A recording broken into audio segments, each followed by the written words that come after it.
So this is my website, and I did it based on second grade geometry, so shapes. Although it's for second graders, it does have some activities and lessons and stuff like that that are designed for kindergarten and first grade and even up to third grade. Just in case there are students just in case you have students that are a little under developmentally or a little over developmentally than second grade. So there's a web quest which will pop up as a PowerPoint, and there are different resources on here that allows them to go on and kind of explore the web through this PowerPoint. So although they're exploring the web and they have the freedom to explore the web, it's also still controlled by you, the teacher.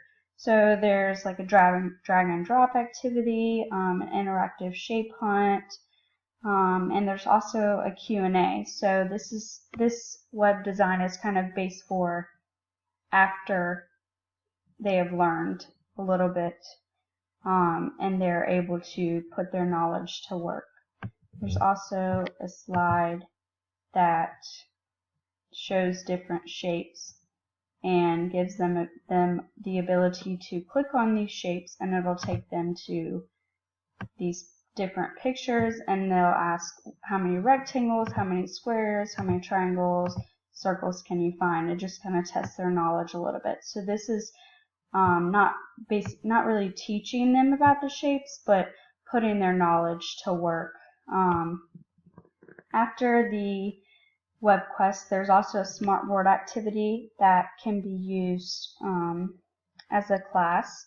So it has a lot of interactive slides on it for them to come up to the board and put their knowledge to work.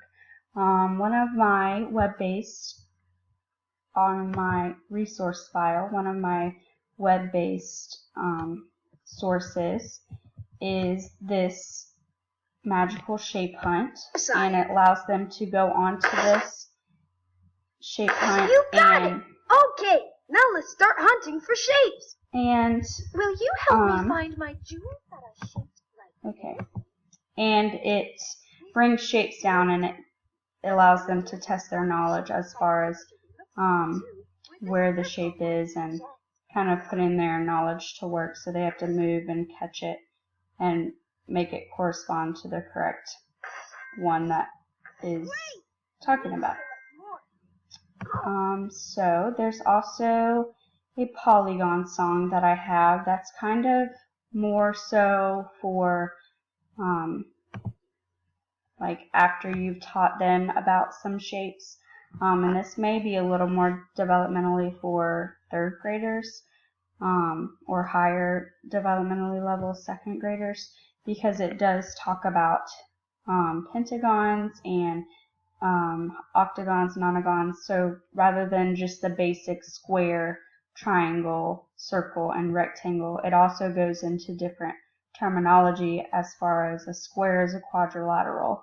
And it also goes into, rather than, oh, this is a picture of a square, or this is what a square looks like, or this is what a triangle looks like, it's why is it a triangle? It's a triangle because it has 3 sides and 3 angles.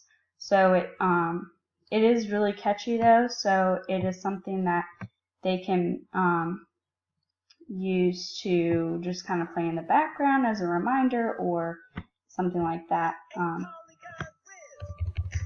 angles, 3 sides. So it does go into different terminology than just rather than the basic terminology. One of my web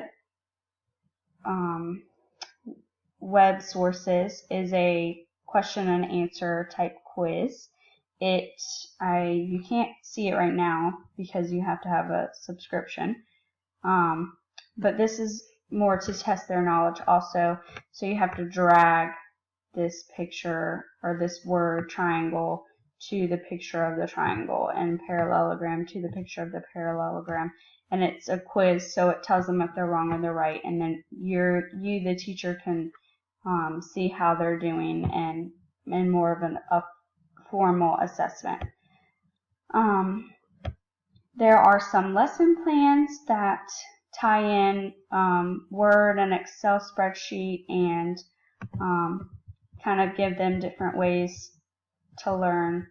There are a couple books that I have that are, like I said, Round as a Mooncake, A Book of Shapes, is more so for level kindergarten. So this is kind of introducing shapes and showing like how shapes are in our world. So a mooncake is round, so that can be classified as a circle. Then there's some level 1 shapes, up to level 3, so talking about cubes, cones, cylinders, and spheres.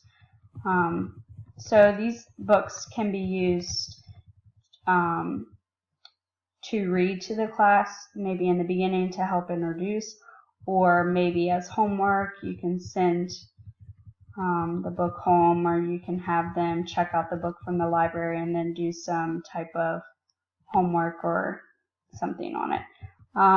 These unique sources, I do have quite a few shape songs on here that can be used for background noise, and they're very catchy and fun, and all kids love songs and learning in different ways.